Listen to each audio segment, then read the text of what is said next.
जय गुरुदेव। परम पुरुष गुरुदेव जी, जय गुरुदेव नाम। अलख यगम की पार में स्वामी तुम्हें प्रणाम। कोटि कोटि करु बंदना, अरब खरब प्रणाम। चरण कमल विसरू नहीं, जय गुरुदेव नाम। परम पूज्य स्वामी जी महाराज के चरणों में कोट कोट प्रणाम। आप सभी प्रेमी सत्संगी भाई बहनों सबको सादर जय गुरुदेव। आज का ये सत्संग है कि महात्माओं की वचन में राज होता है,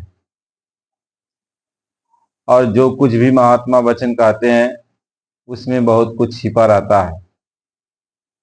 इसलिए महात्माओं के वचन को बड़े ध्यान से सुनना चाहिए, समझना चाहिए और उस पर अमल करना चाहिए। समय वक्त आता है तो महात्मा हमारे आपके बीच में आकर हमें आपको मानवता का संदेश देते हैं, इंसानियत का संदेश देते हैं और सब कुछ समझाने बुझाने के बाद फिर अपने घर चलने की प्रेरणा देते हैं, रास्ता बताते हैं। उनके अंदर किसी भी प्रकार का किसी को भी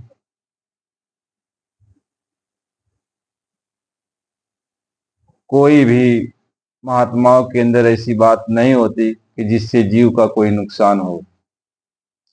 महात्मा का हृदय सरल होता है और उनके अंदर जीवों के प्रति दया होती है। यहाँ पर जो भी काम वो करते हैं जीवों के कल्याण के लिए ही करते हैं। इसलिए महात्मा ये समझाते हैं कि ये नर्तन आपको मिला तो अपना कुछ काम करने के लिए, हमेशा कोई यहाँ रहने के लिए नहीं आया है। जितने समय के लिए आप आए हो उतने समय आप यहाँ रहोगे और इसके बाद आपको भी जाना है।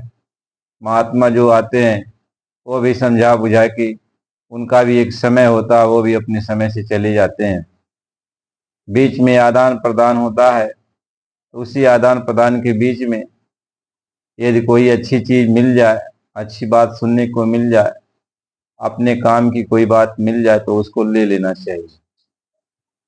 यह संजोग होता है, वह मालिक की दया होती है।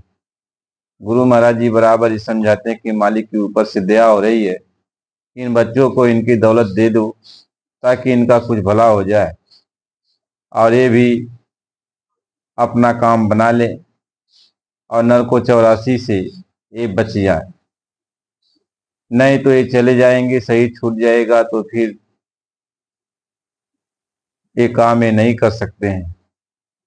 तो गुरु महाराज जी ने कहा जब बच्चा तुम्हें ले चलना है, अपने घर तुम्हें चलना ही है, तो महात्मा ये समझाते हैं कि फिर तुम्हारी कोई परीक्षा क्या लिया जाए, क्योंकि यह जीव जब पहले से ही कर्मों की मैल से इतना लद चुका है, गंदगी में भरा हुआ है, तो ये महात्मा की परीक्षा में कैसे पास होगा। इसलिए महापुरुष जब आते हैं तो दया बरसाते हैं। कहते हैं संत आए दया बरसाने, मगर इन्हें कोई कोई जाने।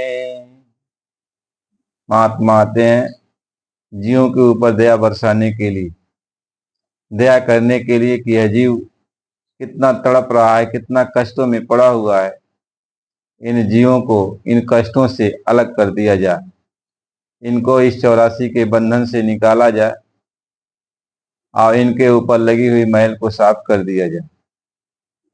क्योंकि यहाँ जो भी बंधन है कर्मों का बंधन है, तो थोड़ी समय के लिए आदान प्रदान का समय आया, संजोग मिला, तो महात्मा कहीं सत्संग का बहाना रखते हैं, कहीं भंडारे का बहाना रखते, कहीं काफिले का बहाना रखते।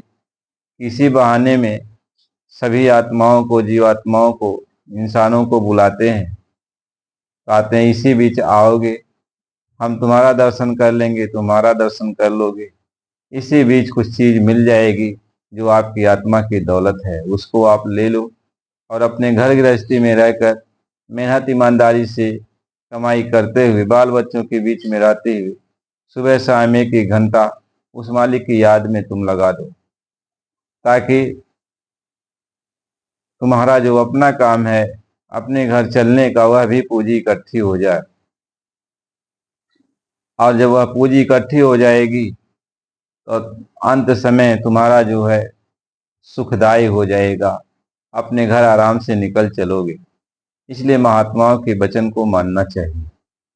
महात्माओं के वचन में कभी कोई शंका नहीं करना चाहिए। शंका जब जब लोगों ने किया तब तक विनाश हुआ, तब तक पतन का कारण बना। शंका जहां जहां भी हो गई, तहां तहां बहुत बड़ी बात, बहुत बड़ी घटना घट गई। तो महात्माओं के नाम पर, भगवान के नाम पर शंका नहीं करना चाहिए। भगवान कृष्ण ने कहा